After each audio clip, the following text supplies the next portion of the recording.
Hello, ladies and gentlemen. Welcome all of you to join today's section. My name is Niven Huang from KPMG based in Taiwan.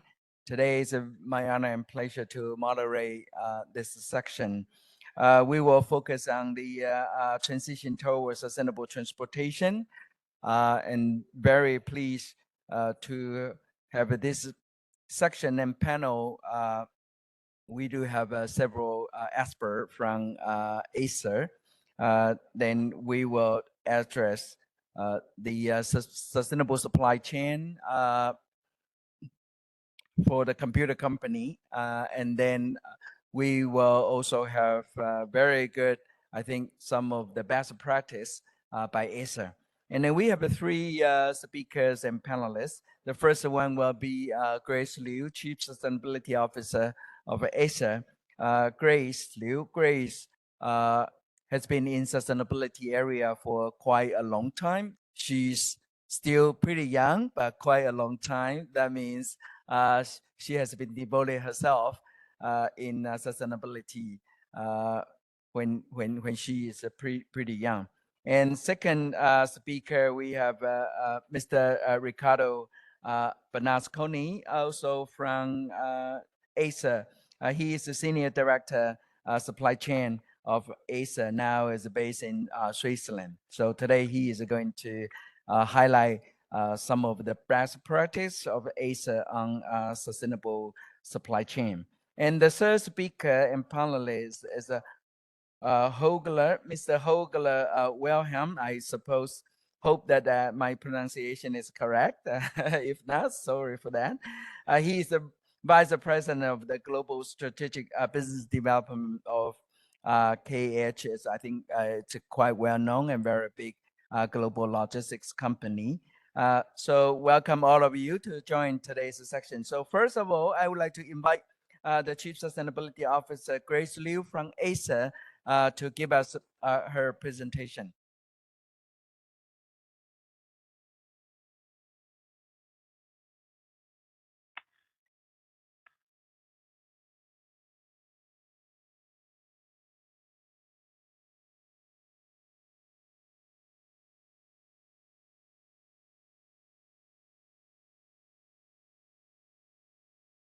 Yeah, sorry. Wait a moment.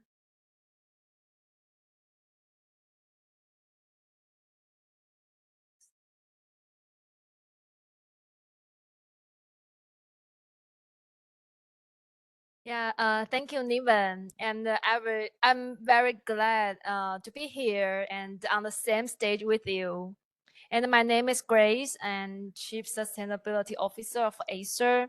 And today I will introduce Acer's climate strategy and the goals, and also to introduce how we collaborate with our supplier to provide low carbon opportunities. And later on, my colleague Ricardo, he will introduce the exact best practice, how he co-work with the supplier Kuehne+Nagel to find the low carbon solutions. So Acer is one of the leading ICT company founded in 1976 with a presence of over 160 countries. And the breaking barriers between people and the technology is our mission when the first day of Acer's establishment. And creating values for a better future is what we want to achieve through Acer's environment, society, and governance. And climate, we all know that climate has been an issue that no one can ignore it, and no one is an outsider. So we are always thinking how we facilitate the social and economic development and also protect the environment. Thus, Acer commit net zero by 2050 and RE100 by 2035. So we build, formulate a net zero strategy throughout operation, product and service, and the value chain. By minimize energy consumption and using renewable energy and to adopting carbon removal and offset, we want to achieve operation net zero.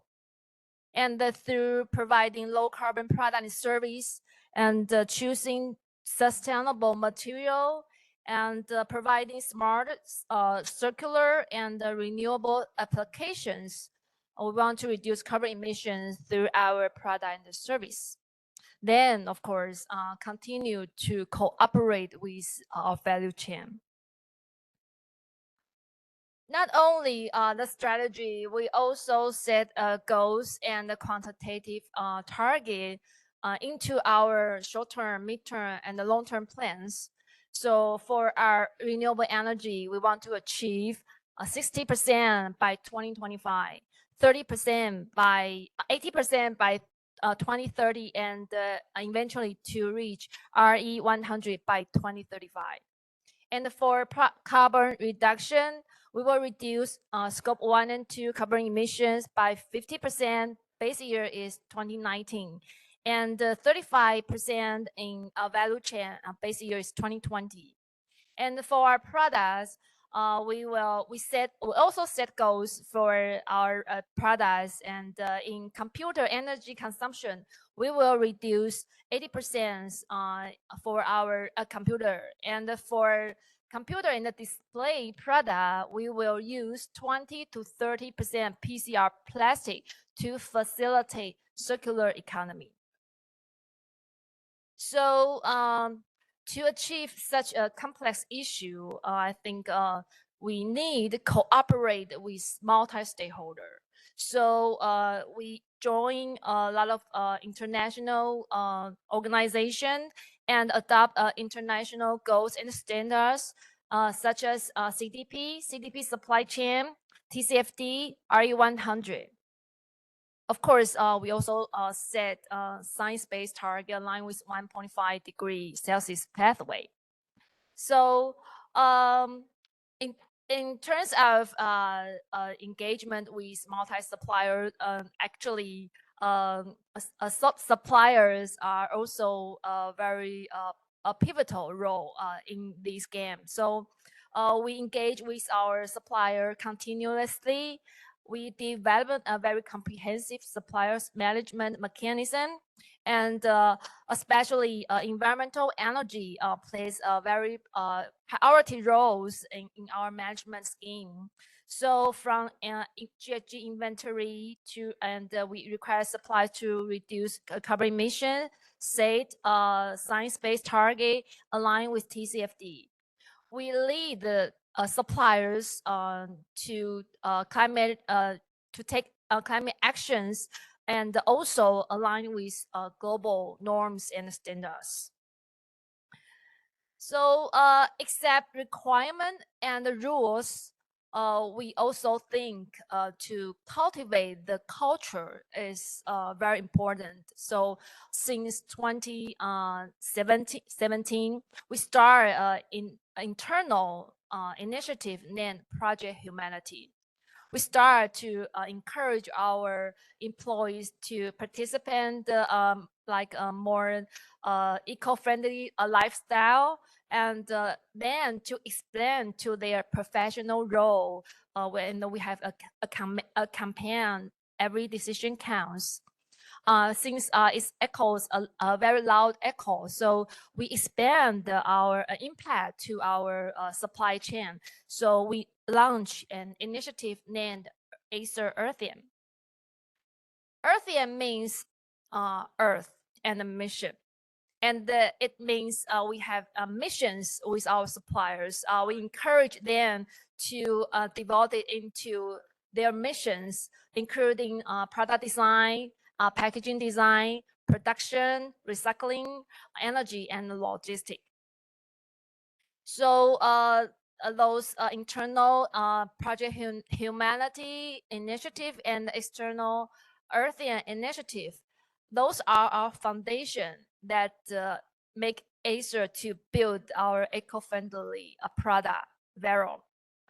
Vero is an eco-friendly computer, a laptop initially, and it designed by a PCR and reuse and recyclable packaging, and also designed for easy to disassemble and easy to repair. But most importantly, we do that eco-friendly design, not sacrifice its appearance. It's with very good looking. Yeah. So except climate actions, we think to make a circular economy happen is also a way to make to align with our climate strategy. So, but actually, the circular economy needs different roles within the industry. So, as a brand, Acer use very high percentage of PCR to facilitate the demand and to make the supply. So we make actually we played a focal role in circular economy. So currently, Vero is not only just one laptop. We have a series over 40 products. So we'll keep going on and to give a more low carbon and more eco-friendly solutions to our consumers. So for an enterprise who wants to be sustainable, we believe that the continuous innovation is very important. So Acer keep going on, incubate new product and services. So we focus on smart city and the eco-friendly lifestyle. So including smart parking and green energy applications and circular economy. We also align it with our climate actions. So I just let you know what we think and what's Acer's climate strategy and the goals. And for net zero 2050, we formulate net zero strategies and include and through our operation, product and service, and the value chain. So we believe success lead we need the cooperation. So that's why we make an Earthian mission. So later on, before I deliver the screen to my colleague Ricardo, I want you to view a video first. The video show how we cooperate with our suppliers. So let's view it now. Oh, sorry. Let me try again. In my professional capacity, overseeing global logistics, my focus has been on reducing greenhouse gas emissions in freight transportation. Logistics industry is notoriously difficult to decarbonize. It is an industry that is historically based on traditional fossil fuels. We are investing into the sustainability of making logistics more economically and ecologically viable. So our first goal was to start measuring the emission we were generating for each shipment, to have a number to be used as a starting point. Our logistics partners have proposed innovative solutions to address emissions. Acer began to talk about the topic of energy conservation and carbon reduction with ESTOP at the end of 2022. Earlier in 2023, we had an opportunity to work with them on an insetting solution, which is where we're using sustainable marine fuel for their ocean freight in the Asia-Pacific region. Sustainably produced biofuel can reduce a carbon footprint up to 80% compared with a traditional fossil fuel. We were one of the first to adopt the Science-Based Target Initiative, and with that, we are launching our Sea Freight Biofuel Sustainability Initiative, and we are onboarding Acer as one of the first companies in this program. When we want to use electric vehicle for deliver laptops, no one believes that, but we persevere. This year, nearly 50% of laptops for commercial business are delivered by electric truck in Chongqing, China. This program has shown Acer's commitment to environmental protection and demonstrated Acer's efforts in social responsibility. We have significant progress in optimizing land transportation by consolidating shipping containers. And we also plan to incorporate sustainable marine fuel in coming years, representing 5% green energy for ocean shipment. All carbon is released into the same atmosphere. It doesn't matter if it's in Europe, if it's in Asia, if it's in the US. We all need to work together and to be able to decarbonize and understand how just the smallest thing can have such a huge impact. The message is simple but very powerful. Individuals can make a difference. As the Acer usually says, every decision counts.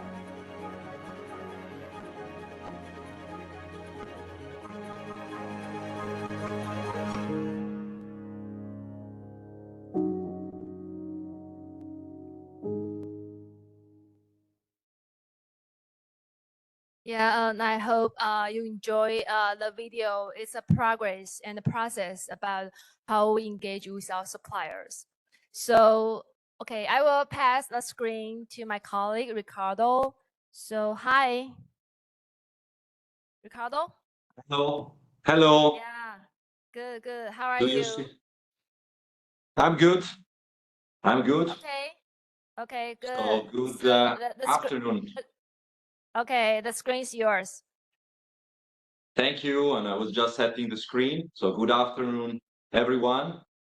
I'm remotely connected from the cold Switzerland today. So we had some snow yesterday, and I think I'm quite jealous of you being in Dubai right now.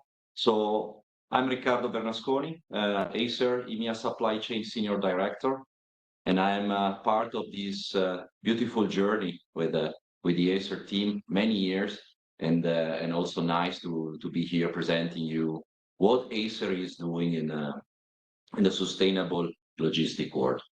Because every time I hear Vero product line, I'm always super excited about the new products and how they are designed and how they reach the market. And of course, I am also very proud of being able to be part of Airtion, so the project that Grace was mentioning before, where all the company efforts are put together into a unique platform to reduce carbon emission.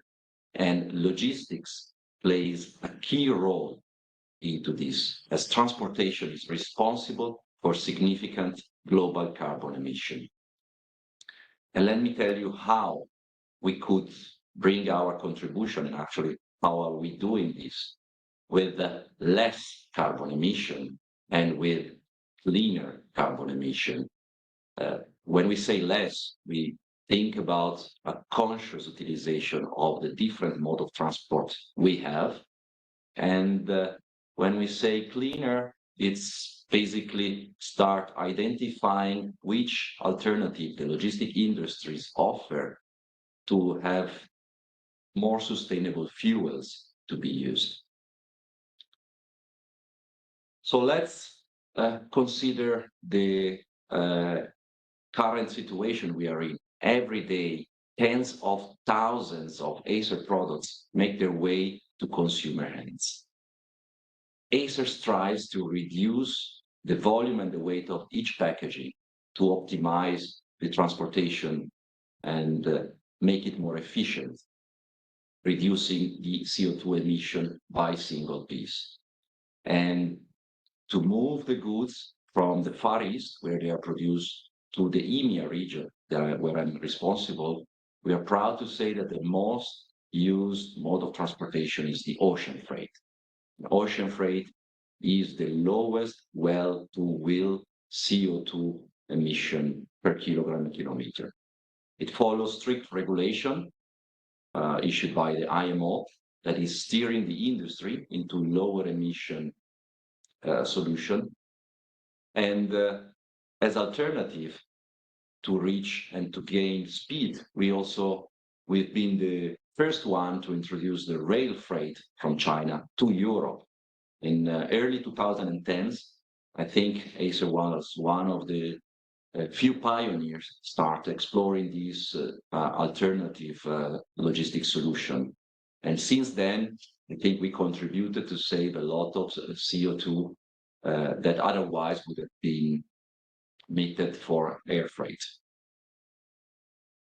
It's not only the choice and the conscious choice of which mode of transport to be used, but how as well. So we have to always look into our supply chain, and we need to optimize it as best as we can. So after Acer notebooks are produced in Chongqing, mainland China, we started a 58-truck solution to combine 40 and 20 feet maritime container cargo in the same train. That helps to save roughly 700 trips from Chongqing to Shenzhen, to the southeast coast area, in 1 year. That means roughly 530 tons of CO2 emission completely avoided. It's not bad, huh? And if we consider this, we also need to add on this the fact that we've been able to study and improve our supply chain management from origin till destination end to end with the help of our trusted logistics supplier partner like Kühne+Nagel, building a consolidation hub in Shenzhen where we are able to combine different factories products and for different destination and combine them in the same container by destination. So optimizing the transportation and especially the last mile delivery emission. We are still looking into further solution with our partner, and that's why it's crucial to have trustable and long-time strategic partner in the logistics and transportation. Moving indeed to the alternative fuel solution we can put in place to have less, to have a cleaner solution. The first one that everybody thinks it's electric vehicle. It's quite complex solution to be implemented in a complicated and supply chain as ours. But I'm so proud of our Acer logistic team in China that after persevering and studying different solutions, have been able to implement electric vehicle distribution in the Chongqing city area. And as was mentioned in the video, in 2023, this year, almost 50% of our Acer notebook commercial have been delivered with electric vehicle in the Chongqing area. Acer aims to expand this pilot project to other nearby cities and contributing even on a wider scale with this. And especially when we look to an even bigger scale, as sea freight is the most used mode of transportation for the EMEA region, I think we cannot avoid to mention the fact that Acer is promoting biofuel in this industry to reduce the carbon emission and to raise the awareness in the company and to its customers and as well to its suppliers. More and more Acer containers will become green, as you see the slides projected, while they are on the vessel if we use more biofuel. And how this is possible? This is possible thanks to the book and claim mechanism and the partnership with trusted logistics suppliers. So let me explain you very quickly the book and claim process. That is the process that helps the logistic industry to inset its own generated emission. And it's very peculiar because it's a special speciality of the industry to being able to offset its own emission. That's why it's called insetting. So at the end, is not also here a very simple journey, this one, because the biofuel is not fully trackable for when it's produced to the vessel that is where it's going to be used. It gets different steps in its own supply chain and gets sometimes blended with the fossil-based fuel. So it's very difficult to exactly know how much is biofuel is in the plane or on a ship. So by using digital accounting system, for this so-called book and claim process, we can track the environmental benefit from sustainable fuel across the value chain. It's a virtual solution to a practical problem based on a one atmosphere approach. And this is super important because all greenhouse gas emissions enter the same atmosphere. It doesn't matter which vehicle, aircraft, or ship is using sustainable fuel instead of fossil fuel. So the book and claim system allows us to book, manage, verify, and claim the environmental benefit associated with the use of sustainable fuel. And let me also use this slide to explain in a very simple way how it works. So we have to consider that biofuel is available, it's true, but it's not everywhere at any time. So buying biofuels means to book some quantity, some liters of biofuel that is going to be used on a different containers than the one we would like to arrange. This digital system helps indeed to certify that one atmosphere balance exercise. So we basically can claim a biofuel container on a different routing where it is expected to be. And to further reduce the carbon emission, Acer has piloted already in 2022 the use of biofuel with partners, and especially with Kühne+Nagel. We had a partnership of 50 containers in 2022, saving roughly 40 tons of CO2 emission. And this year, 2023, the count of biofuel container is already reached 300. And of course, we look forward to increase this number in the future. And especially for next year, we have a big plan, because before I hand it over to Holger to explain more in details this Acer and Kühne+Nagel partnership, I always want to remember that the best is yet to come. And this was me. Thank you for your attention.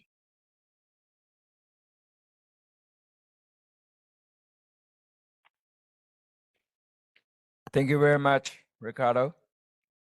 Yeah, the best is not coming yet, so still a long way to go. I remember about more than 12 or 13 years ago, Acer, I think, started to look at logistic and transportation, how can leverage the carbon reduction together to make the best sustainable arrangement for the product transportation, no matter that is road transportation, rail transportation, marine, and also aviation. And I'm very happy to see now what you have already done really impressed a lot. And so congratulations. Anyway, still a long way to go, but a lot of the supplier will be engaged by all of you. And then now I'd like to invite Holger to share their best practice and also the experience for working with Acer on sustainable marine transportation. Yeah, Holger, floor is yours. Thank you very much. So let me ask the first question. Can everybody hear me okay and see me and also see my presentation? Yes, okay. Good, very good. So thank you very much. My name is Holger Wilhelm. I'm with Kühne+Nagel since 2 years now. And when I was 29, I set myself 3 goals. And one of the goals was to finish my career at Kühne+Nagel, because it was for me always the light tower in freight forwarding. And at least I achieved a part of that. And it just shows how important goal setting is. And goal setting is also very important when it comes to the transitioning towards a sustainable transportation. And as Ricardo already talked about it, I will pick up there where he left off and go a little bit backwards before I come to the general overview. So as Ricardo mentioned, sea freight is the most reliable and most effective way and mode of transportation to get the goods from Acer from A to B, from Asia to EMEA, from Asia to the Americas. We're very proud that they chose us. It's been a long-standing partnership together with Acer and Kühne+Nagel, and I think only when we have these long-standing partnerships, we are able to create something new, because this is not an easy subject to discuss. And you know, when I was getting into it, I have my experts around me who can explain it even far better than I ever could. It's really, really difficult, and a lot of mistakes can be made, and we have to measure, we have to set goals, and we have to constantly review where we're at in order to give the most value add to our customers and of course to our environment. So the natural selection to support Acer in their journey for their Earthion project is of course biofuel. And with the drop-in biofuel that we have at the moment, we can immediately inset the carbon emission. And because there's some challenges that we will later discuss in the panel discussion that are yet to come in order to fully transition to zero emissions, right? So for 2023, our main focus was Asia to EMEA, which is something that we are doing for Acer since a long time. And we just recently this year renewed our partnership for several years to come. As I said, transactional partnerships do not work when you have these high invests into the future. So what we looked at is we chose our power lanes where we have the most volumes coming into, and that would be in the ports of Europe, Rotterdam, Barcelona, and Felixstowe. And this is where we're using the biofuels. And for 2024, as we will talk a little bit later, we're also focusing on further initiatives from Acer and also initiatives in the sea and sea air and road transportation that we're bringing forth. So in order to start the process of the book and claim process that Ricardo mentioned, that we are a big part of, that adds value to the end customer as well to inset the emissions aligned with the Science-Based Target Initiative. We need to measure, we need to avoid, and we need to reduce. And as silly as it sounds, measuring and keeping track of where you have your fuel usage is much more difficult than we would like to believe on paper. So we have our global dashboards. We are using tools like Sea Explorer, that's an invention of KN, to accurately track where we are burning fuel, where we are using biofuel, and how much at the end of the day we're actually saving.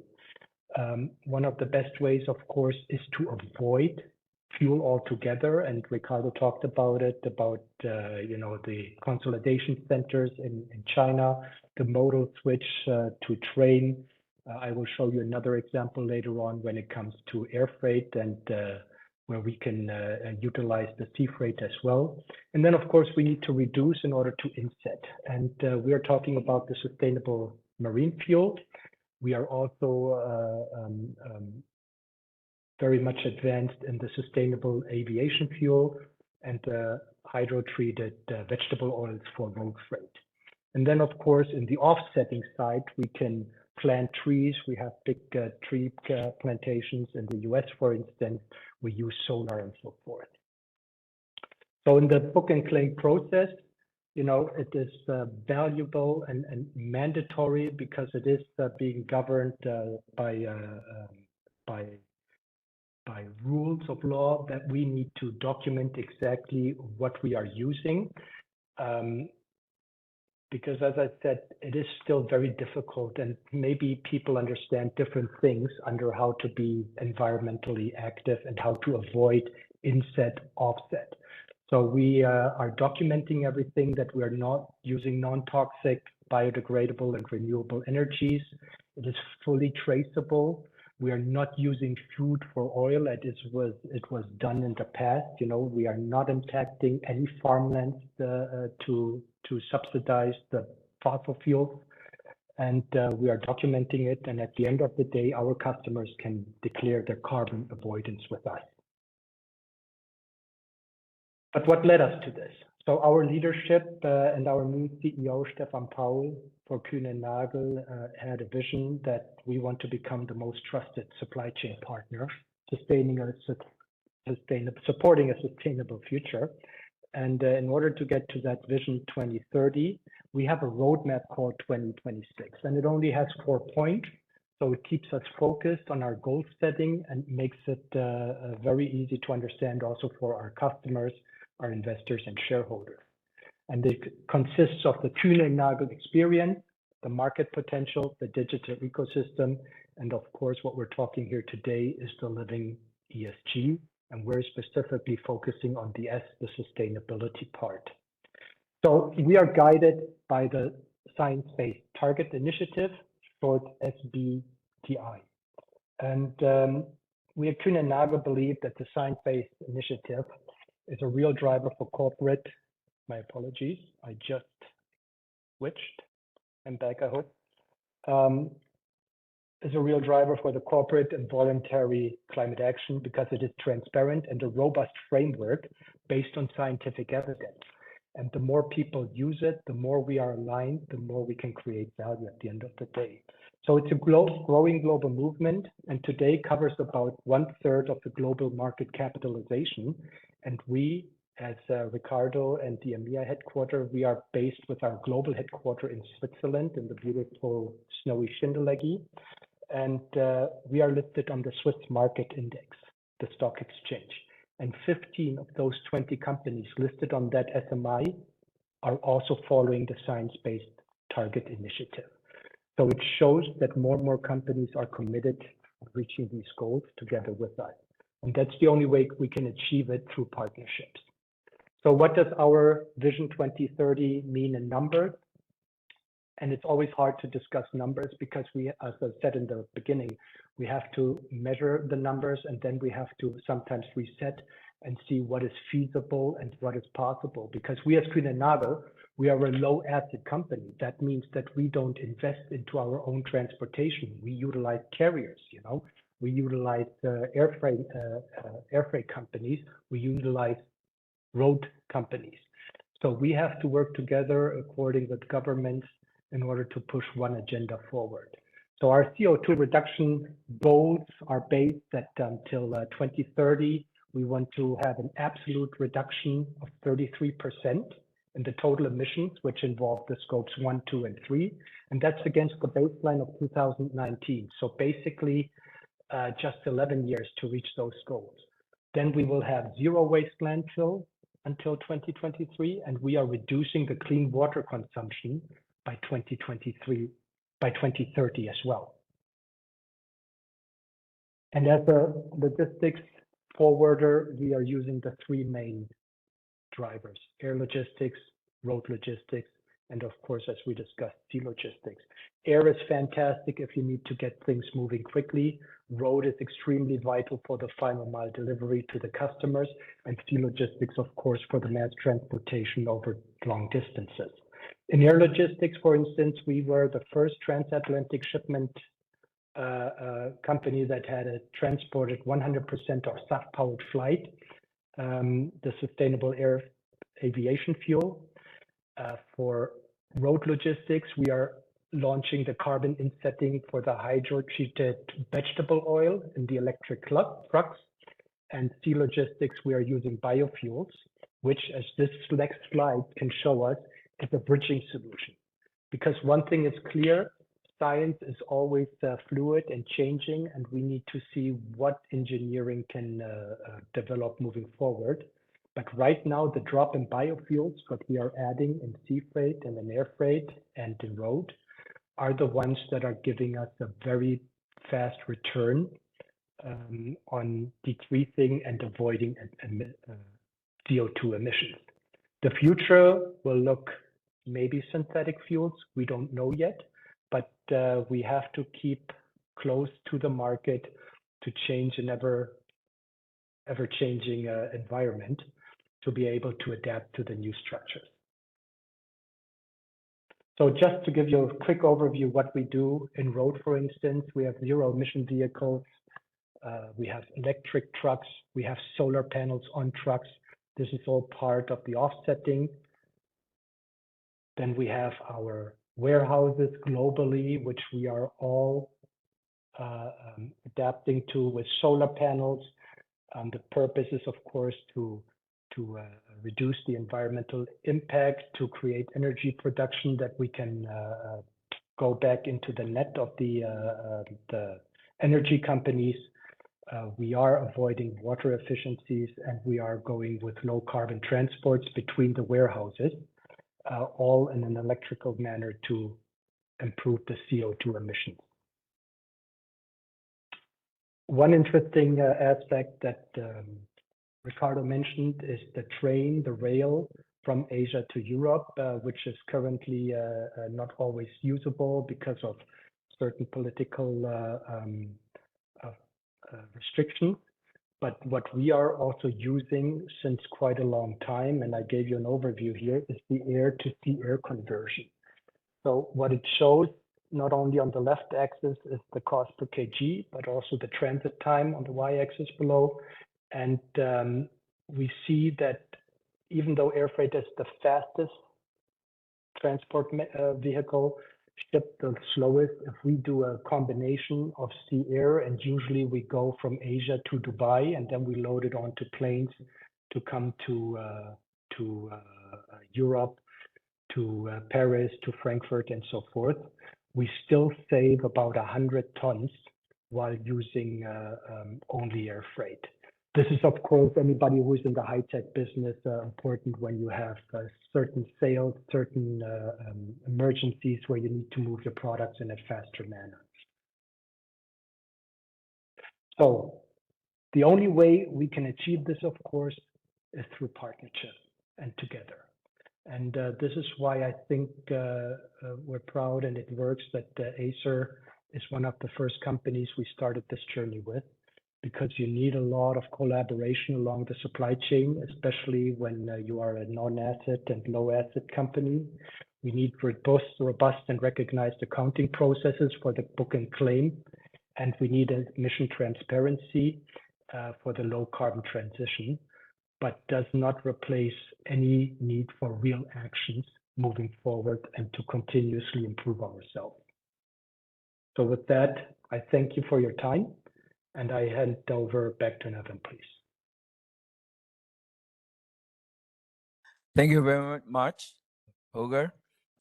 Now I would like to invite three of you to join the panel, and then I have several questions, and the participant online or attend the event physically here at COP28 and can also raise your question or comment after the first part of the panel discussion. And then I would like to thank Holger's very impressive presentation. I think in the last 15 years, the global logistics company, Ocean Freight, and then a lot of innovation and creativity has been already moving on.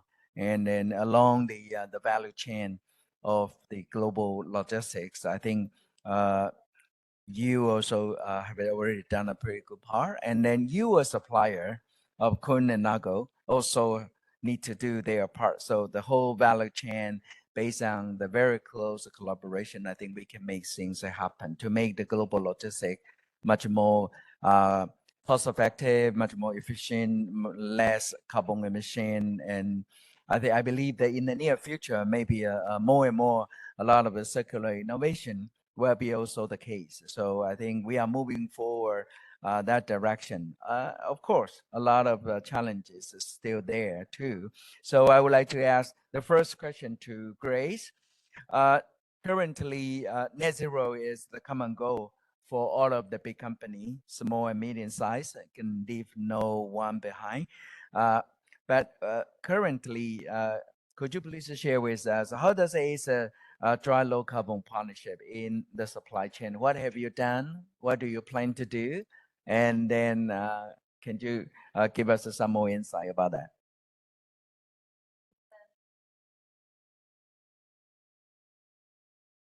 Okay, is it okay?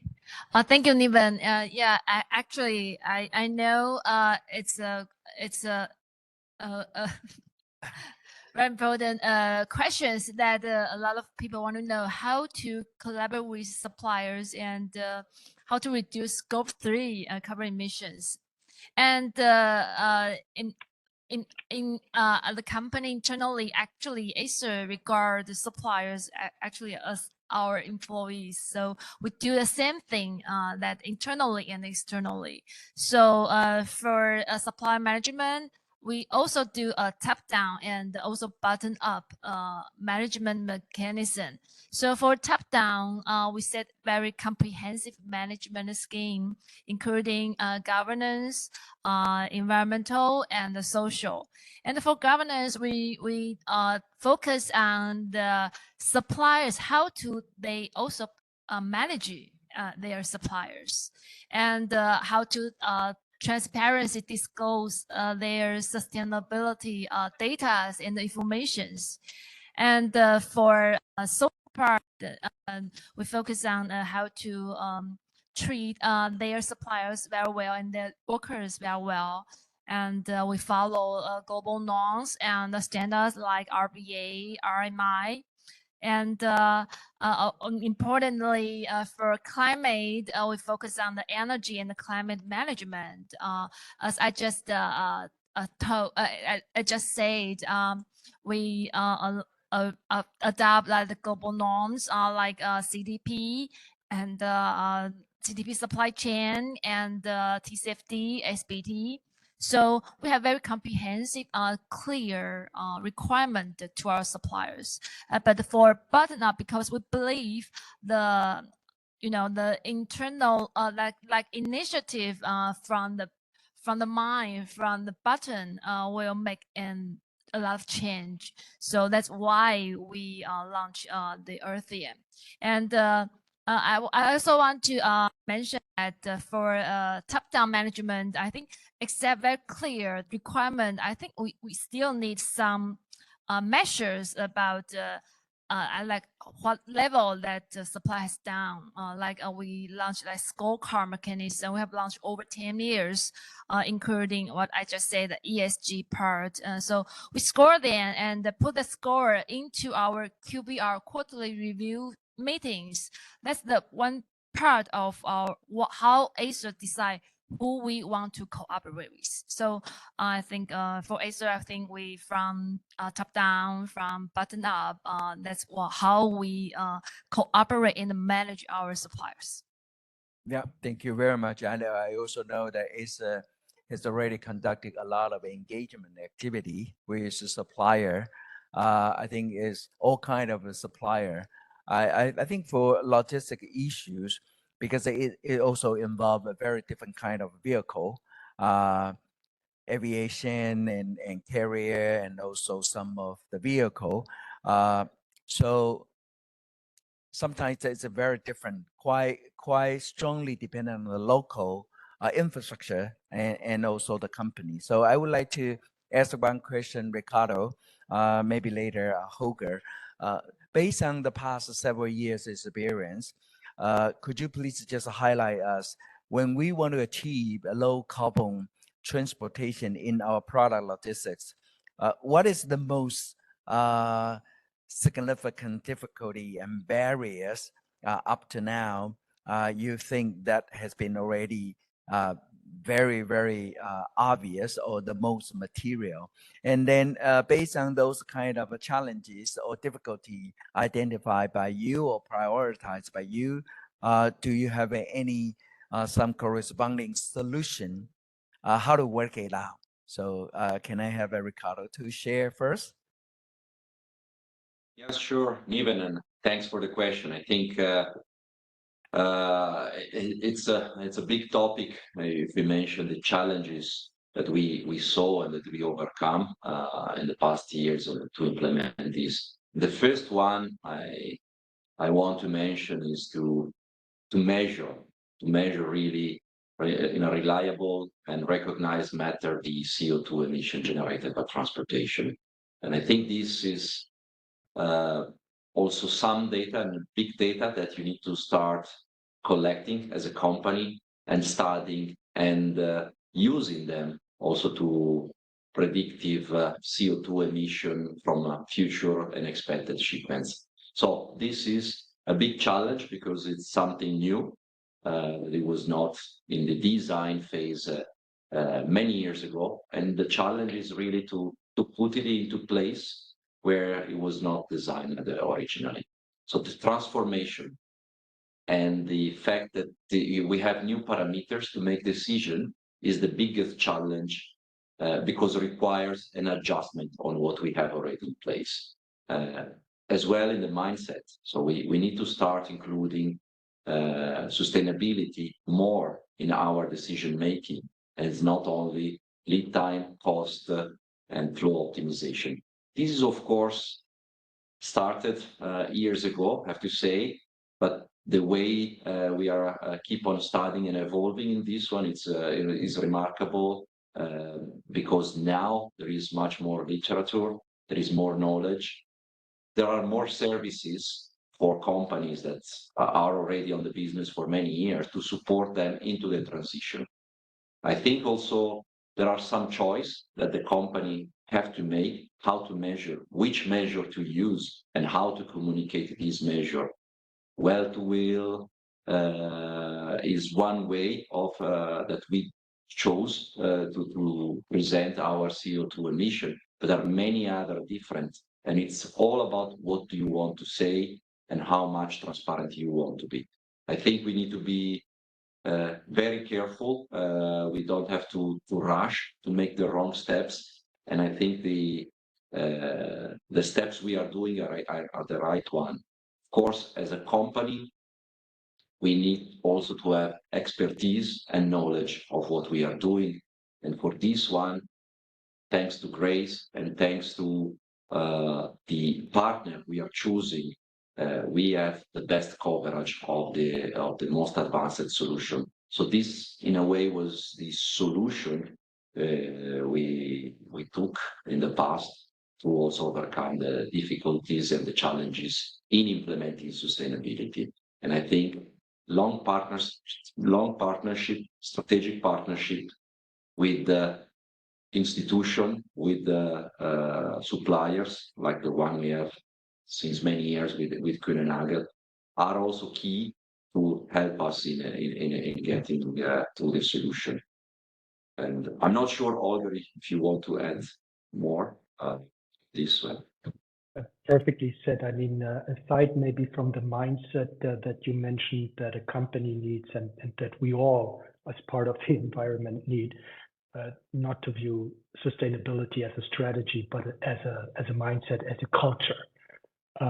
Because obviously we need to engage in it every day, and we all have to do our part. And it's not so much an a cost, but it's more an investment. And just from the technical sides, I think we all want to demand more, and we could all be a lot further. But we must also not forget that there's a lot of high, long-standing investments, like by the carriers, the ocean carriers.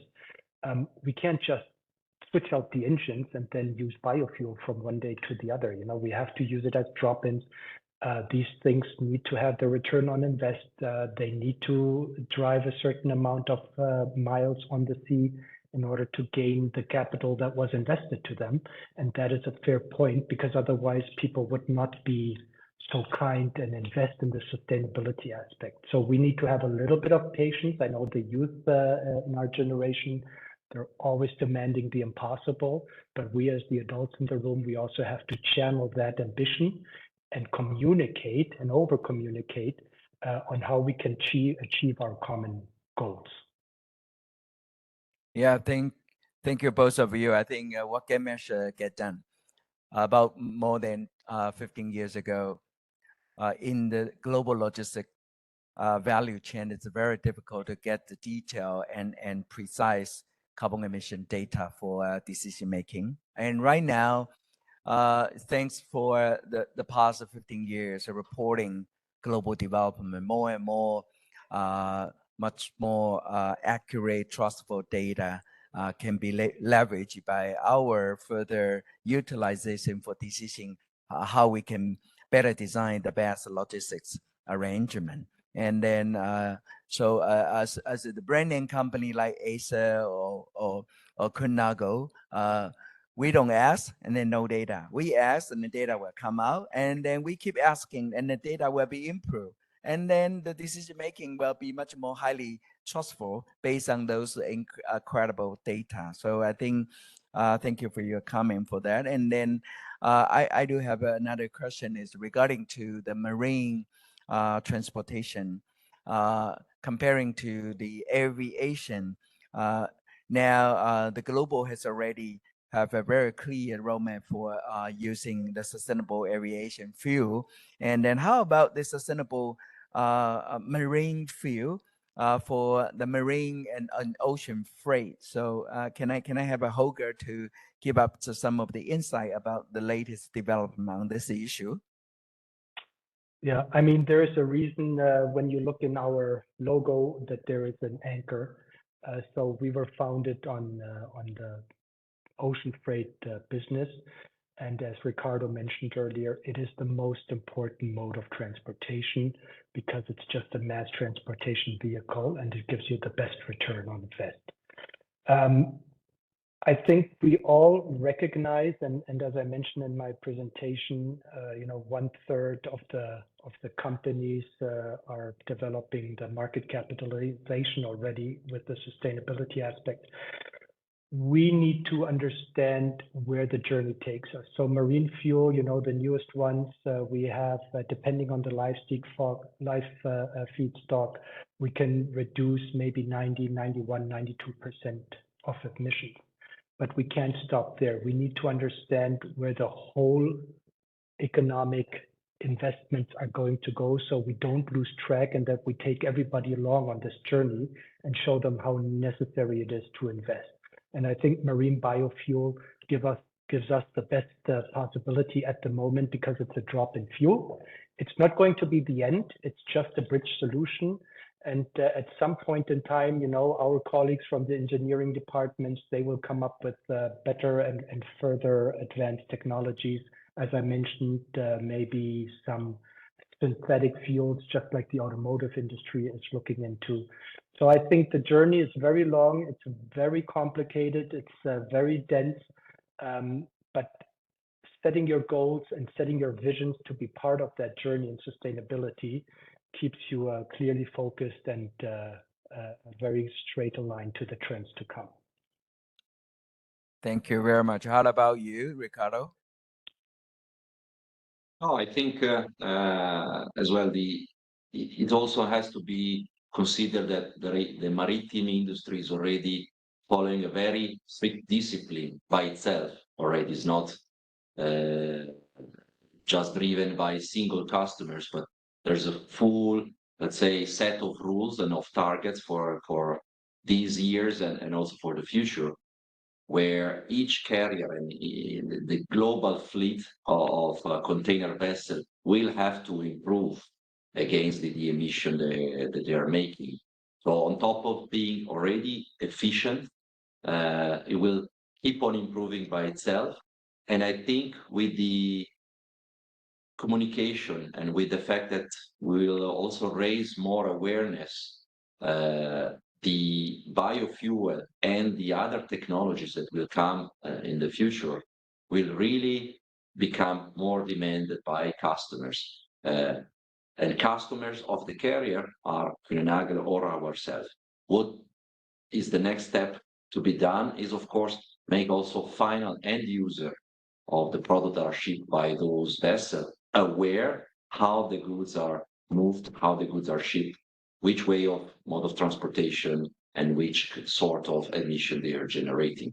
So this is, I think, is also something that will be required to increase this awareness, to really follow the demand of a sustainable world with the awareness of what we do in our single day and the purchasing behavior also affect this sustainable world we are demanding. Thank you very much.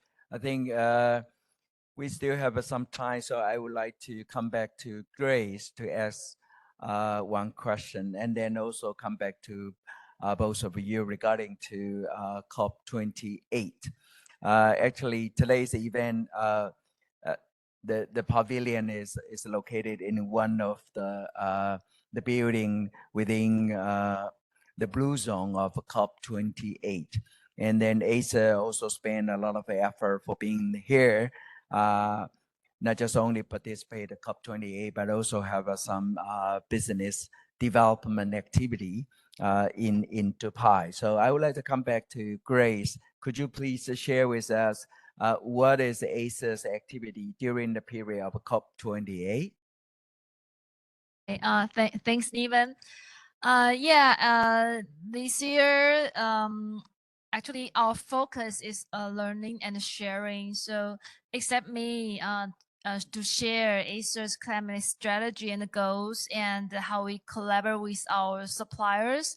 Our COO, Chief Operational Officer, he will discuss with about future computer, how future computer will contribute for the sustainability with Intel and Microsoft, actually in the same time with us.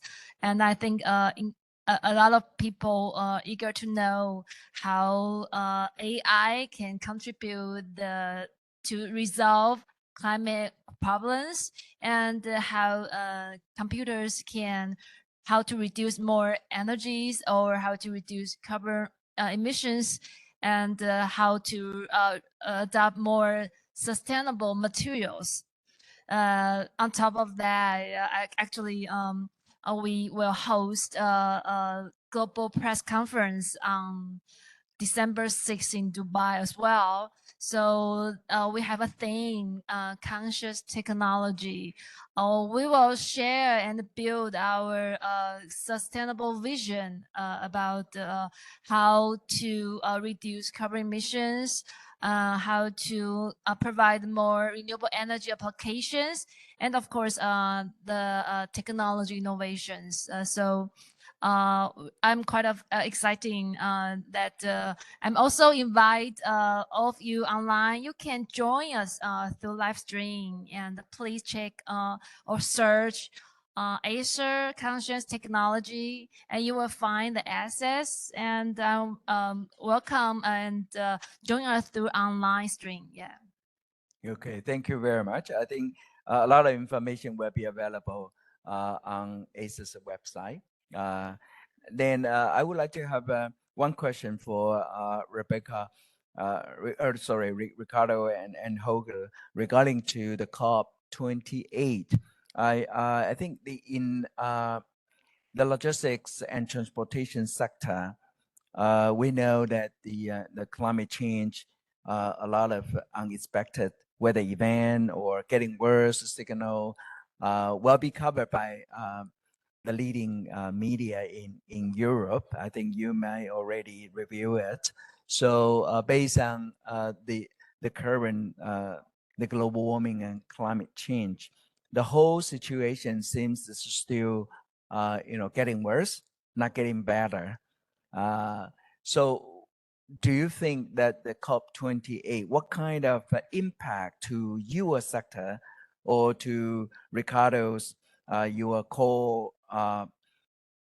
main business focus on the supply chain, especially related to logistics? Do you think that some other further significant impact to the area in transportation, product logistics will be strongly or influentially impacted by this kind of a global climate negotiation? So what is your comment for that? It's not an easy answer, Niven, but of course I will try to give you my view. And I think yes, of course, the contribute that anyone can do in any country in reducing or controlling the CO2 emission will help to smooth a little bit the atmospheric events that are currently impacting and sometimes making our life difficult on planning shipments. So at the moment there is quite a little bit more buffer in the world supply chains because of the risk management we need to consider when we plan shipments because of unexpected event. It's true as well that this is not only related to climate changes, so this is also related to political situation. But as of climate changes and COP28 related, we see that this could bring to a more, let's say, aware and let's say sustainable logistics as well, meaning most probably higher costs in the logistics. So this is, of course, one aspect that we need to consider, and it's as long as reasonable, we all as a community have to participate and sustain. And again, this is also the contribute that we all have to be able to do in the supply chain. So the more predictable shipments, the more we are, let's say, trusting the current solution we have in place, the better we can make in the logistics. Even with a higher cost in the transportation, we can still sustain consumer demand if they are aware of their choice of the products. So this is, in my view, it's all connected, all strictly connected, and our hope is that there will be also global, sooner or later, harmonization of this carbon emission effort, because everybody has to contribute to the atmosphere. So this should also be, let's say, not creating more gaps, but indeed balancing the sustainability effort of every country and every region. Yeah, thank you very much. How about you, Holger? Well, I think there's not much to add other maybe than the fact we are a delivery partner for the COP28. So it just shows our commitment as Kühne+Nagel, and we understand how valuable and how important we are as part of the supply chain. But let's not forget that only about 8% of the emissions are being driven by the forwarders in the supply chain. So we are not the biggest one, but we are most likely one of the most visible ones. So we are aware that we need to drive change. But we have to do it with a common understanding. We have to set the frameworks right, that because of the investment that, we can't ask the common consumer or getting them done by taxes. They have to be driven by companies like Acer or by Kühne+Nagel. And we have to be very careful how and where we invest our resources. So we need to understand the common framework, that none of our efforts are somewhere dwindling out into the atmosphere. We want to see a return on invest, on ideas, and on value. My father always used to say, because now I'm 50 years old, so this is not the first crisis, and now it's the climate crisis. I've had to deal as a young man with a lot of crises on this planet. But my father always said, we will find our way out of it. And we need to make sure, in order to do that, that we do not restrict the energy flow to the people, because that is what's going to drive innovation, and then, not being counterintuitive, help us find our way out of the current situations with the climate. Yeah, thank you very much. I think every generation, I think regarding to the so complicated, interactive, pressing global risk, the one generation to the another generation, we gotta also try to find a way out by every one of us, because we are all part of the problem. We must be all part of the solution together. And then at the last, I would like to invite three of you to give you a final wrap up based on the sustainable transportation, the product logistics, the key topic we are addressing today.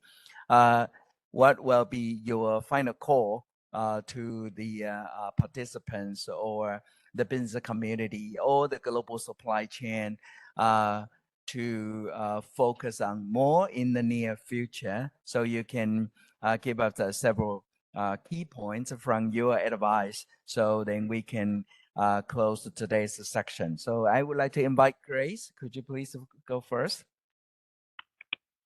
Yeah, I would believe cooperation leads to success. So, but I know it's a normal sentence that everybody knows. But anyhow, we need like just Holger or Ricardo or even said we need to be part of it. So as a brand company, I think as Acer, we lead the suppliers to go together. So we just not only top down, but also bottom up. So no matter which role you are, just be action. I think that's what I want to bring to all of you. Okay, thank you. Thank you. And Holger? Collaboration, communication, partnerships, and the bottom-up approach, Grace, I like that because we need to communicate. We are the adults in the room. We need to communicate that the solutions are possible. The problems are man-made, so they can be resolved and solved by men, as John F. Kennedy once famously said. So I think we as the adults need to drive the change. We need to show a hopeful message that there is no termination list on this planet. The planet will be fine. It just needs us to drive the change.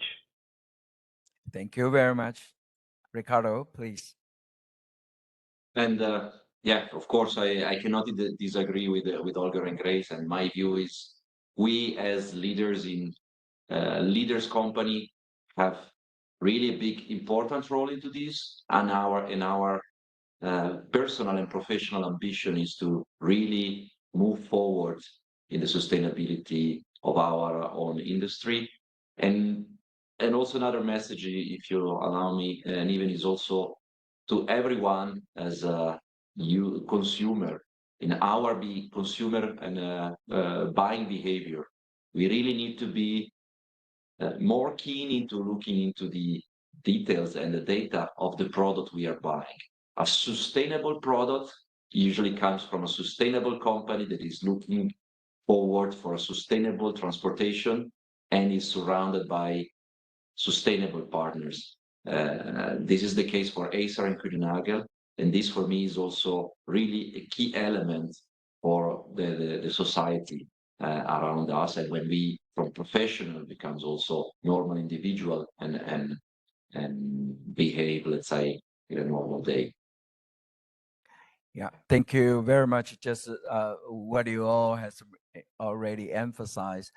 I think sustainable future is what we want, and then action is what we want. But how to drive the action, practical action, ambitious, bold, and aggressive action. I think we need to have a more engagement, try to motivate somebody else. And Acer and Kühne+Nagel, you already have a lot of leading innovation and leadership. You do have a product, you do have an innovation model, and then we're gonna leverage that what have been already existing and try to influence somebody else. And then now we are going to need to do everything possible to deliver Sustainable Development Goal achievement, but with impact, really, really important impact. I think there is one very important saying that we got to define our future, not the future define us. So I believe the leading company should play a much more important role for waking everybody up, and then to build up much more closer collaboration for more sustainable solution. So thank you so much for today's very insightful input. And then we are going to end today's section. Thank you very much for the participants online. Thank you all. Bye-bye. Thank you. Bye. Thank you. Bye-bye.